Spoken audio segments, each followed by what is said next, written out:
అయితే బయోప్లాస్మాటిక్ మ్యాటర్ ద్వారా ఏర్పడినటువంటి ఈ జీవ పదార్థంలోకి కూడా అత్యంత సూక్ష్మమైనటువంటి ఆ విశ్వశక్తి ఇందులో కూడా రావడం జరిగింది. అలా పరిణామం, అలా ఎవల్యూషన్ జరుగుతూ ఉంటే ఇందులో సూక్ష్మాతి సూక్ష్మమైనటువంటి విశ్వానికి సంబంధించినటువంటి ఆ శక్తి ప్రతి పరిణామ దశలో కూడా తన స్థానాన్ని, ఉనికిని తెలుపుతూ అలా మనిషిలో కూడా అత్యంత సూక్ష్మాతి సూక్ష్మమైనటువంటి విశ్వశక్తికి సంబంధించినటువంటి అంశ మనలో కూడా ఉంది. సో ఈ ప్రీ హిస్టరీ మనకు తెలిస్తే కానీ ఈ భూగోళం మీద మనిషి నీవు ఎవరు అంటే ఏమీ చెప్పడానికి లేదు. ఇప్పుడు ఈ ప్రశ్నను బహుశా మనం అడగచ్చు, ఎవరు నీవు, ఏది నీది? ఇప్పుడు ఎవరు అంటే కాస్త అడ్రస్ ఏదో మనకు తెలిసినట్టు అనిపిస్తుంది.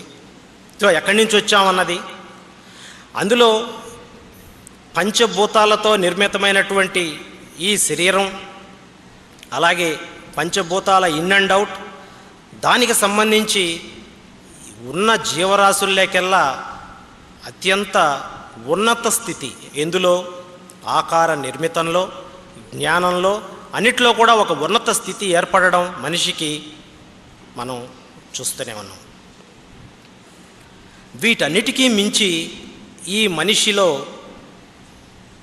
చాలా వరకు ఇప్పటి వరకు చాలామందికి అర్థం కానటువంటిది, అది ఎక్కడుందో తెలియనటువంటిది, అది ఏం చేస్తుందో తెలియనటువంటిది మనిషి మనస్సు.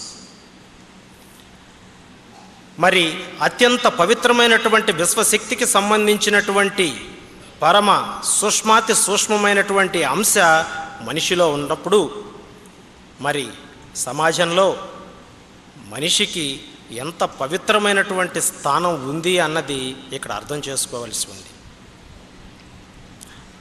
జన్మను మీరు కోరుకోలేదు, అలాగే మరణాన్ని మీరు కోరుకోవట్లేదు, తెలియదు కూడా.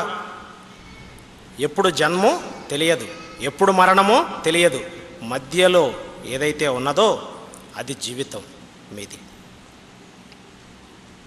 ప్రతి ఒక్కటి ప్రశ్నించమంటున్నాను. నేను చెప్తున్నది ఏది కూడా అలా ఊహా కథనాలో, లేదు చరిత్రలో ఎక్కడో ఎవరో చెప్పిందో, కట్టుకథలో, లేదు పురాణ కల్పితాలో ఇవేవి కావు. ఇదందరికీ వాస్తవం, ఎవరికీ తెలియనటువంటిది. ఇక్కడ ప్రస్తుతం మనం ఇక్కడుంటే మనకు జన్మ తెలియదు, మరణమో తెలియదు. కేవలం ప్రస్తుతం వర్తమాన కాలంలో మనం జీవిస్తున్నటువంటి జీవితం మాత్రమే మనకు తెలుసు. పోనీ మన కన్న తల్లిదండ్రులకు జన్మ గురించి తెలుసా? ఎలా ఇచ్చామన్నది తెలుసా? ఎలా ఎప్పుడు పుడతాడన్నది తెలుసా? ఏ విధమైనటువంటి క్వాలిటీస్ ఉంటాయని తెలుసా? పోనీ అక్కడ ఆరంభం, దీని ముగింపు ఎప్పుడో తెలుసా? తెలియడానికి అవకాశం లేదు. మరి ఆరంభం అక్కడ జరిగింది, దానికి ముగింపు ఉండాలి. మరి ఈ ఆరంభం ముగింపు రెండూ కూడా తెలియనటువంటి పరిస్థితే ఉంది. ఈ భూగోళం మీద మనిషిగా మనం నించున్నాం, బాగానే ఉంది. జన్మ ఎలా వచ్చింది, మరణం ఎలా వస్తుంది? ఇది పదార్థ సహజత కాబట్టి ఆరంభం ఉన్నదానికి ముగింపు ఉండాలి ఖచ్చితంగా. ఇది పదార్థ సహజత.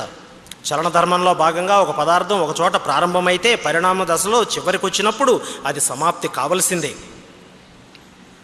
ఇది కేవలం మనిషికి ఒక్కడికే కాదు, సృష్టికి కూడా అదే పరిస్థితి. ఇక్కడ ఉన్నటువంటి కంప్లీట్గా ఉన్నటువంటి ఈ పదార్థ ధర్మంతో, పదార్థ నేచర్తో ఉన్నటువంటిది, చలన ధర్మాన్ని కలిగినటువంటిది, ఇది కంప్లీట్గా ఆరంభం అయింది కాబట్టి దానికి ముగింపు ఖచ్చితంగా ఉండవలసిందే.